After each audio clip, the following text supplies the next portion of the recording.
இன்றைக்கி நீங்கள் பார்த்தீங்கன்னா இந்த வெற்றிலை மாலையை பற்றி தாங்க நம்ம பார்க்க போகிறோம். இந்த மாலை கட்டுறது வந்து ரொம்ப ஈஸி தாங்க. எங்கள் வீட்டில் வந்து செடி இருக்குங்க. அதனால் செடியிலேருந்து பறிச்சுட்டு வெள்ளை நூலில் கொஞ்சம் மஞ்சள் கலந்து பார்த்தீங்கன்னா உங்களுக்கு தெரியும், அந்த நூலை வச்சு தாங்க கட்டியிருக்கேன். இது பார்த்தீங்கன்னா முன்னாடி பகுதியை தாங்க ரோல் பண்ணணும். அந்த மாதிரி ரோல் பண்ணி இந்த வெற்றிலை மாலை வந்து நான் கட்டியிருக்கேன் பாருங்கள், உங்களுக்கு தெரியுதா? இப்படி தாங்க நம்ம கட்டணும்.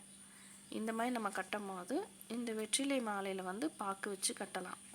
இந்த மாதிரி பாக்கு வச்சு கட்டலாங்க, தாராளமாக கட்டலாம். ரொம்ப அழகாக இருக்கும் இந்த வெற்றிலை மாலை. பார்த்திங்கன்னா இதோட சிறப்புன்னு பார்த்திங்கன்னா, சீதாமா வந்து ராமர் தூதுவராக போன ஆஞ்சநேயருக்கு வந்து வெற்றிலை மாலை வந்து முதல் செலுத்தினவங்க நம்ம சீதாமா தாங்க.